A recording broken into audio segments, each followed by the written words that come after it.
Last year and this year, we're outsourcing our turkey production. It got hard to get turkey poults in Louisiana to get them shipped from the hatcheries. That was one of our biggest reasons for getting out of the turkey business. We're still in the turkey business, we're just sourcing from other pastured poultry producers. So last year we did about 400 turkeys. We were targeting to try to do about 450 this year, but the most I can get is 350.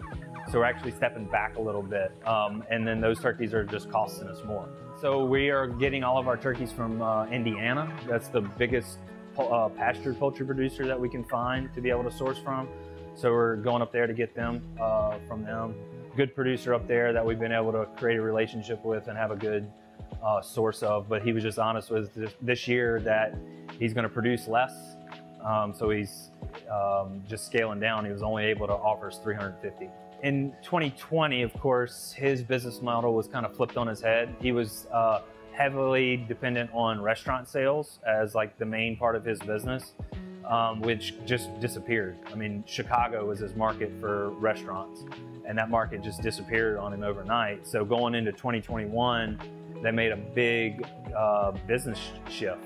Instead of being a wholesaler to restaurants, they decided to be more direct to consumer via online sales, which allowed them to kind of reduce their on-farm production and scale back a little bit, but keeping a higher margin on their product, which I can't blame them for. It was a quality of life for them. They were able to kind of reduce some labor, take on more of the labor themselves, and just focus on direct to consumer, which on our end, we're a wholesale buyer now. It kind of left us scrambling for some more turkeys. So. We launched online ordering last week. We're about a third sold already.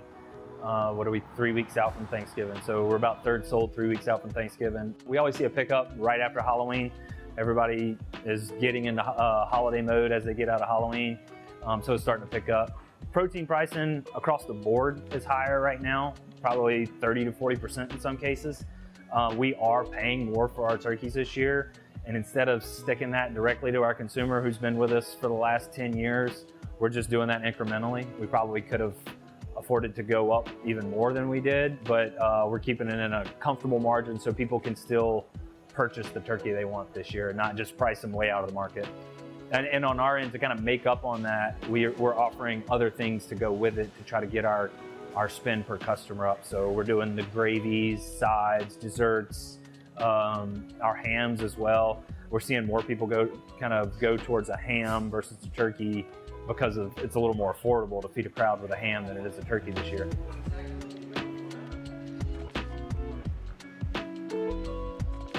We get a lot of calls about people wanting really small turkeys, and we try to talk them out of that as much as possible, because on a 10-pound turkey, you're buying mostly bone. The carcass size is already there. You're really not going to have a ton of meat on it. So what we do when people are looking for a small turkey, we try to sell them just a breast. They're going to get a lot more bang for their buck that way. Sure, per pound it's more expensive, but you get a lot more usage out of the breast. It's 100% edible. You're not going to have all the carcass weight. So we try to steer like smaller crews to just a turkey breast. And then instead of, we're really not doing the super large turkeys anymore, like anything over 22 pounds. So if you have a crowd, cook 2 medium-sized turkeys, especially if you're going to be frying them. Try to stay under 14 pounds if you're going to be frying a turkey. You're mostly adding the actual meat once you get over 10 pounds. The carcass weight's there, and then you're just adding meat on top of that. I generally wouldn't advise cooking a turkey under 12 pounds. It's going to turn out better. Like your dark meat and your white meat is going to turn out better if you get in that size. And also, who doesn't like turkey leftovers? Turkey sandwiches for a couple of days, your turkey and andouille gumbo. We happen to have the andouille to go with it. So you have all these things that you can do with a turkey afterwards.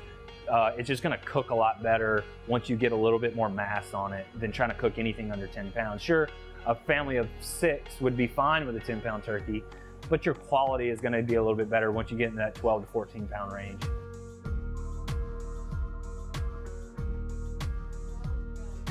Everybody has a different cooking tradition. We offer them smoked, so you can get your turkey fresh or smoked from us.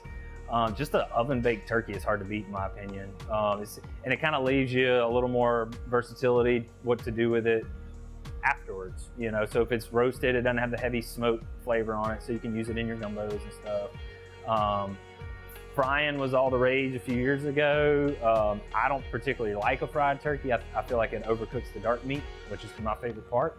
I know there are certain people who break the turkey down and cook the white meat and the dark meat separate because they really do require two different cooking methods. So yeah, I mean, just get creative with it. Don't we have a lot of people use all sorts of different Asian flares and Caribbean flares on their turkey. So don't be afraid to try something a little different, you know.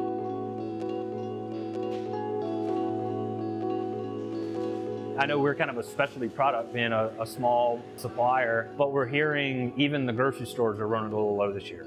So start planning ahead. It's not going to hurt, you know, and have a backup plan. Let's say your store's out of turkey or we run out of turkey. We have pork roast, we have rib eyes, we got prime rib. So don't be afraid to change your tradition a little bit if you happen to miss out on a turkey. But yeah, I mean, now's the time to start ordering your turkeys for sure. We're only 3 weeks out. They're going to start going pretty quick, and we're hearing that across the board. Ordering is available now. Will be available for pickup starting on the 19th, so that Saturday before Thanksgiving, I think, all the way till the day before Thanksgiving, you can pick up. You might be in a situation where you're going to have to go to multiple stores this year to source all of your Thanksgiving items. You know, don't be surprised if you go to a grocery store and yeah, they got your green beans, but they don't have the canned French onions to go with it or whatever, you know. So there are going to be some stores running out of certain things. Don't be afraid to pivot on your dishes. But yeah, I mean, start thinking about it now. Our smoked hams are a little more popular during Christmas time, but we do offer them at Thanksgiving. They're fantastic. It's a smoked maple bourbon ham.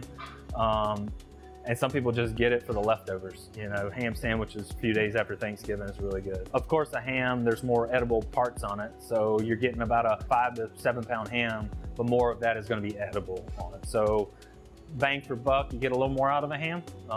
If you're not crazy about turkey or you don't want to spring for the expensive turkey this year, ham's always a good option. I mean, with some good ham sandwiches afterwards, you're looking for probably about a 6 pound ham would be, and then you got the bone there. You can make a good batch of white beans with it. You know, use all of your leftovers.